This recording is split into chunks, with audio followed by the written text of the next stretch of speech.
Hello. जय हिंद दोस्तों। बहुत बहुत स्वागत है आपका हमारे इस नई वीडियो के अंतर्गत। काफ़ी दोस्तों के मैसेज आ रहे थे कि सर सीईटी और रीट को लेकर काफ़ी कन्फ्यूजन है, किस तरह हम इनकी तैयारी कर सकते हैं। क्योंकि सीईटी की जो संभावित तिथि बताई गई है वो नवंबर दिसंबर के आसपास है।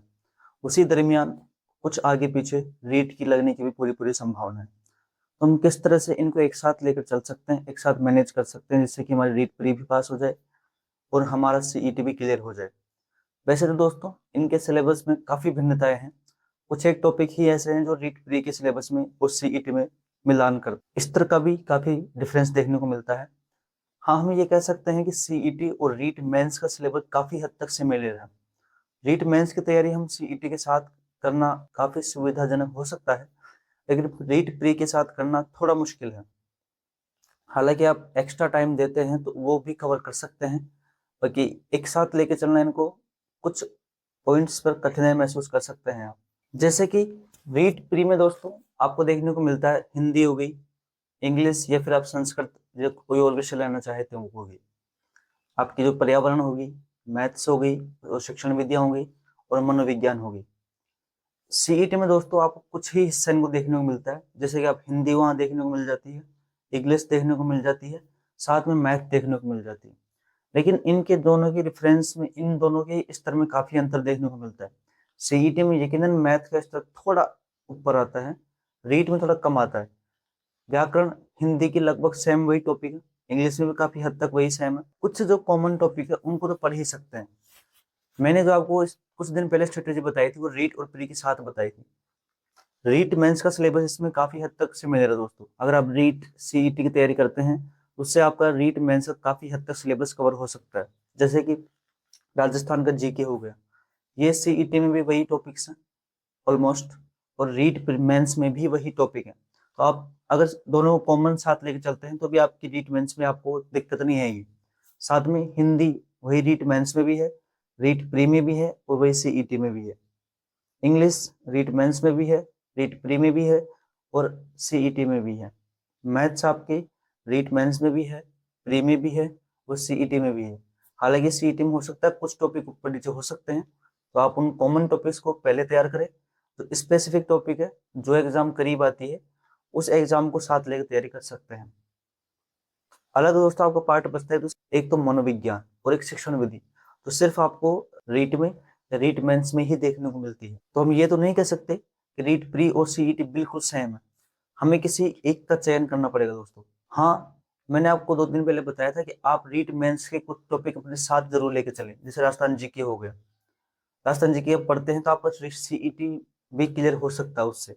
आप राजस्थान जीके हो गया, हिंदी हो गया, इंग्लिश हो गया और मैथ हो गया, ये कुछ 4-5 टॉपिक्स ऐसे हैं जिससे आपके सीईटी भी पास हो सकती है और इसका फायदा आपको रीट मेंस में मिल सकता है। लेकिन मैं ये नहीं कहूंगा कि बिल्कुल श्योरली आपका रीट प्री में भी इसको फायदा मिले। या तो आप सीईटी और रीट प्री इनका लगभग 20-30% ही सिलेबस हो तो सेम मिलता है। तो आपको इस चीज का चयन करना पड़ेगा कि आप किस फील्ड में ज्यादा इच्छुक है जाने की। हालांकि आप फॉर्म दोनों भरेंगे, आपको रीट प्री भी पास करनी है और आपको सीईटी भी पास करनी है। अगर आप उसके लिए तैयार है आपको एक्स्ट्रा एफर्ट देना पड़ेगा। जैसे कि आप मनोविज्ञान और शिक्षण विधि एक स्लॉट में ले, इसको तो आपको पढ़ना ही पढ़ना है क्योंकि आपको रीट प्री भी क्वालिफाई करनी है, बस ये मेंस में भी काम आएगा। हिंदी आपको पढ़नी है, इंग्लिश आपको पढ़नी है। आपको सीईटी में इससे फायदा मिल सकता है, रीट प्री में भी फायदा मिल सकता है और रीट मेंस में भी इसका फायदा मिलेगा। तो आप इंग्लिश को पढ़े, आप हिंदी भी पढ़े। ये तो हो गया आपका रीट और प्री का और सीईटी का कॉमन पार्ट। उसके अलावा दोस्तों अगर आपकी सीईटी के एग्जाम आपको संभावित तिथि आपको पता लग गई नवंबर दिसंबर में, तो आप सीईटी अगर पास करना चाहते हैं तो आप सीईटी के उन टॉपिक्स को ज्यादा पढ़े। राजस्थान जीके को पढ़े आप, जिससे आपका फायदा आपको मेंस में भी मिल जाएगा, उससे कोई दिक्कत नहीं है। तो जैसे रीट प्री का एग्जाम नजदीक आए, आप मनोविज्ञान और शिक्षण विधि अभी से लेकर चले साथ में। 2 घंटे शिक्षण विधि और मनोविज्ञान आपको पढ़नी है। अगर आप सीईटी की तैयारी कर रहे हैं तो भी आपको पढ़नी है, जिससे कि जब रीट मेंस एग्जाम आएगा तब आपको इतना आपके ऊपर लोड नहीं आ पाएगा। सपोज दैट अगर सीईटी और रीट प्री के एग्जाम में 2 महीने का भी अगर आपको गैप मिलता है, इतना शायद मुझे लग रहा है कि शायद मिल जाएगा। इतना गैप अगर आपको मिलता है तो उससे आपको सिर्फ रीट प्री का सिलेबस ही पढ़ना पड़ेगा, जो काफी हद तक थोड़ा रह पाएगा। क्यों? क्योंकि हम मनोविज्ञान और जो आपका शिक्षण विधि है उसको अभी से साथ लेके चल रहे हैं। जैसे वो कंप्लीट होगी और हम हिंदी पढ़ ही रहे हैं सीईटी के लिए, इंग्लिश हम साथ में पढ़ रहे हैं, और एक राजस्थान जी की, इन 4-5 पोर्शन को हम साथ पढ़ते हुए चल रहे हैं, जिससे कि आपको सीईटी में फायदा मिल सकता है। रीट प्री की सिलेबस के रूप में आपको मनोविज्ञान और शिक्षण विधि आपकी कंप्लीट हो जाएगी। उसके बाद आपकी एक तो इंग्लिश कंप्लीट हो जाएगी, आपकी एक हिंदी कंप्लीट हो जाएगी, कुछ आपकी मैथ कंप्लीट हो जाएगी। ये टॉपिक सेम आपको वहाँ मिलेंगे देखने को, तो आपकी रीट प्री वैसे भी पास हो रही है। आपको वहाँ 90% सही करने होता है, और इतने आमतौर पर इनसे सही हो जाते हैं, क्योंकि बहुत टफ नहीं है रीट प्री पास करना। रीट प्री का पेपर काफी हद तक सरल आता है। वो चाहते हैं कि ज्यादा से ज्यादा बच्चे रीट प्री पास करें, क्योंकि जितने ज्यादा बच्चे पास करेंगे उतने ज्यादा उनको वहाँ इनकम भी होगी। तो आमतौर पर पेपर उसका स्तर थोड़ा डाउन रखते हैं पात्रता का, मेंस का स्तर अच्छा रखते हैं, पात्रता का स्तर थोड़ा कम रखते हैं, जिससे कि सब पास हो जाए। अगर लास्ट में आपको 2-3 महीने का टाइम भी मिलता है तो आप आराम से रीट प्री क्वालिफाई कर सकते हो, कोई दिक्कत वाली बात नहीं है। लेकिन अगर आपके पास अच्छा खासा टाइम है तो आप रीट के ऊपर, अगर आप टीचिंग फील्ड में ही जाना चाहते हैं तो फिर आप रीट प्री और रीट मेंस की तैयारी करो। उसके बहाने आपकी सीईटी की तैयारी हो जाएगी आराम से, क्योंकि आप राजस्थान जी की पढ़ेंगे अच्छे से, वो आपकी सीईटी में काम आ जाएगी। आप हिंदी पढ़ेंगे, आप इंग्लिश भी पढ़ेंगे और आप मैथ ही पढ़ेंगे। यानी कि रीट प्री और रीट मेंस की अगर आप तैयारी साझा रूप से करते हैं तो सीईटी की तैयारी आमतौर पर आपको जो 40% चाहिए वो ऑटोमेटिक हो जाएगी, कोई बड़ी बात नहीं उसके लिए। फिर चाहे आप एग्जाम जब आपके नजदीक आए तो थोड़ा करंट को और जो आपकी योजनाएं होती है उनको थोड़ा और टाइम दे सकते हैं, जिससे कि आपको सीईटी में वो ज्यादा काम आ सके। वो इसलिए मैं आपसे ये कहूंगा कि आप रीट मेंस की तैयारी और प्री की तैयारी को बहुत अच्छे से कर लीजिए साथ साथ, उसके साथ आपकी सीईटी की तैयारी हो जाएगी। कुछ एक पोर्शन बचेगा जिसके लिए आपको थोड़ा एक्स्ट्रा एफर्ट करना पड़ेगा। तो सबसे पहले आपको एक काम करना है, दोनों का सिलेबस निकालना है, दोनों का नहीं तीनों का निकालना है। रीट प्री का भी निकालना है और आपको सीईटी का भी सिलेबस निकालना है। इतनी मेहनत आपको थोड़ी बहुत करनी पड़ेगी दोस्तों। या फिर आपको इतना भी नहीं किया जाता, आप यूट्यूब पर देख सकते हैं, या फिर आप गूगल पर निकाल सकते हैं पीडीएफ उनकी, और आपको ये मैच करना है कि कौन कौन से टॉपिक तीनों में सेम है। राजस्थान जी के तीनों में सेम नहीं मिलेगी, लेकिन सीईटी में और रीट मेंस में सेम मिल जाएगी। चूंकि आपको राजस्थान जी के अभी से पढ़ते हुए चलना है। ये बात मैं कर रहा हूँ बिगिनर्स के लिए, जो घिस चुके हैं इस फील्ड में, उनको इतना अनुभव है कि कैसे क्या करना, उनको पता है सब, उनको सिर्फ बताने की आवश्यकता नहीं है। लेकिन जो बिगिनियर्स जो नए नए हैं बिल्कुल, उनके लिए थोड़ी हेल्प हो जाएगी, इसलिए बता रहा हूँ मैं। तो आप सिलेबस निकालें, टॉपिक मैच करें, कौन सा टॉपिक कहाँ पर सेम हो रहा है, आप उनको पहली प्रायोरिटी में रखें। उसके बाद जो स्पेसिफिक टॉपिक है, जैसे कि जो सीईटी में ही आ रहा है, या फिर जो रीट में ही आ रहा है, या रीट मेंस में ही आ रहा है, उनको आप एग्जाम तक के लिए थोड़ा पोस्टपोन कर सकते हैं, कि जब एग्जाम आएगी तब हम उसको ज्यादा प्रायोरिटी में रखेंगे। बाकी वो आप साथ साथ लेके चल सकते हैं। रीट प्री की थोड़ी डाउट है दोस्तों, रीट प्री का थोड़ी दिक्कत है, बाकी मेंस की तैयारी और सीईटी की तैयारी आप आराम से साथ साथ कर सकते हो, कोई बड़ी बात नहीं। क्योंकि सीईटी की अगर आप तैयारी अच्छे से करते हो तो आपको मेंस के लिए आपको सिर्फ कुछ भाग ही आपको एक्स्ट्रा पढ़ना पड़ेगा। एक तो साइकोलॉजी, एक टीचिंग मेथड, एक एसएसटी, और एक कंप्यूटर आपको सीईटी में पढ़ना है, वहां भी पढ़ना होगा। तो मेजर पॉइंट तो दोस्तों सेम सेम है मेंस का और सीईटी का। थोड़ी दिक्कत आपको रीट प्री के लिए आएगी, उसके लिए आपको थोड़ा एक्स्ट्रा एफर्ट करना पड़ेगा। तो इन सब का कंक्लूजन दोस्तों मेरा यही है कि आप जो रीट मेंस और सीईटी के टॉपिक है उनको मिलान करें, और मेंस की तैयारी दोस्तों अभी से करते चले आप। रीट प्री उसके साथ साथ हो जाएगी अभी, क्योंकि आप साइकोलॉजी और शिक्षण विधि पढ़ते हो तो आपका लगभग 50 से 60 नंबर का मैटर होता है वो।